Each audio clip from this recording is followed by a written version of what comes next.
Sag nicht keinmal, als du gehst dem letzten Weg. Gott schimmeln Bleien, verstellen blaue Tag. Kommen wird noch unser ausgebänkte Schau. Es wird abheugt und unser Trott mir seinen da.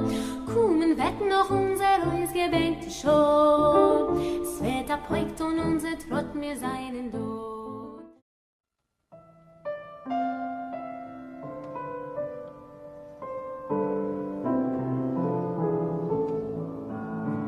Пред 75 години битолското мултиетничко стебло изгуби една значајна гранка. Над 3000 евреи беа депортирани. Годините минуваа, но спомените остануваа, посебно кај живите сведоци од ноќта на ужасот. Грозоморен чин, што на богатото историско минато на овој град му дава едни поинакви димензии, кои се дел од една голема човечка трагедија. Масовното населување на евреите во Битола се смета дека почнало во 1497 година според православниот календар.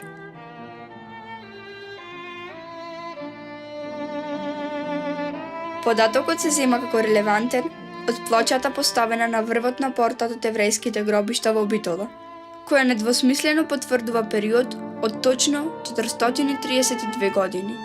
Во период помеѓу 1497 и 1929 година гробиштата биле незаштитени, а потоа во 1929 година се врши поставување на ограда.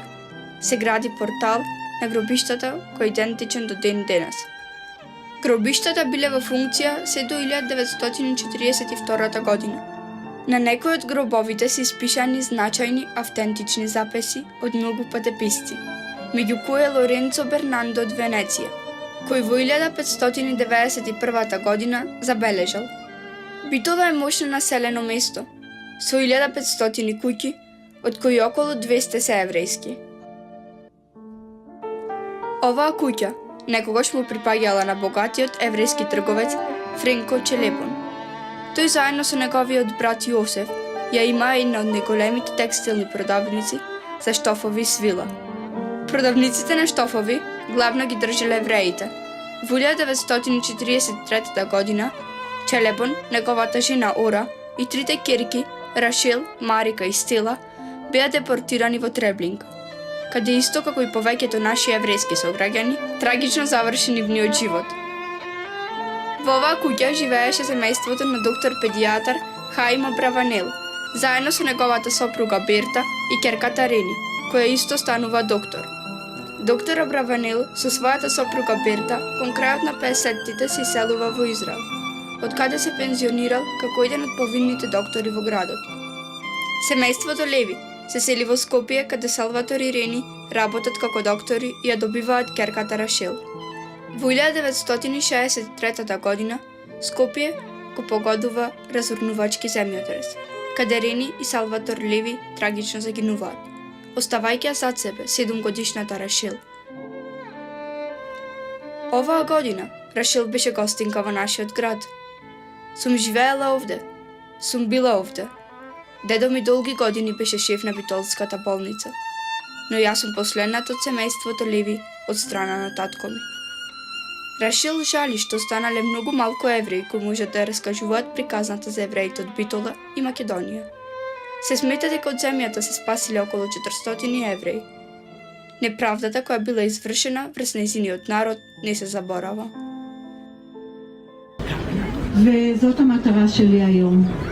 That's my goal today, לאסוף חומרים to collect people ולהביא את הסיפור לדורות הבאים בצורה שהם לא יוכלו להתכחש. and to bring the story of it to the next generation, that nobody could deny it, בעיקר את הסיפור של החיים. especially the story of life. Thank you. תודה רבה.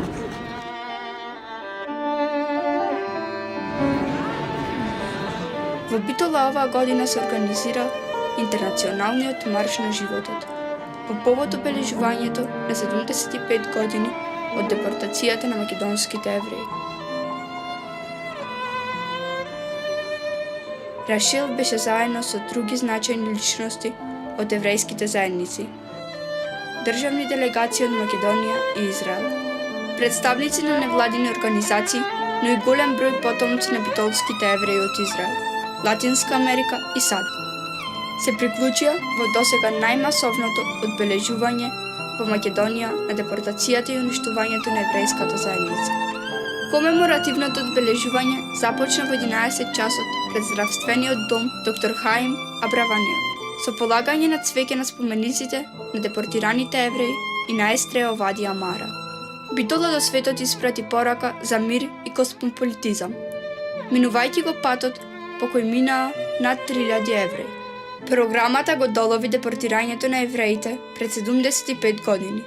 Страшниот момент го најавија сирените во 12 часот.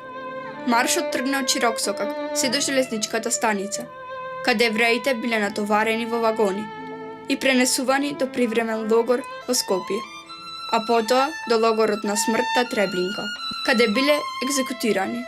На железничката станица положија цвеќе на шините, од каде заминаа возовите за Треблинка и упатија порака до цел свет.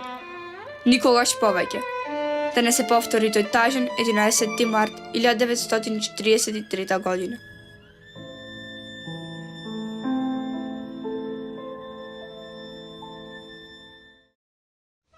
We all want to help one another.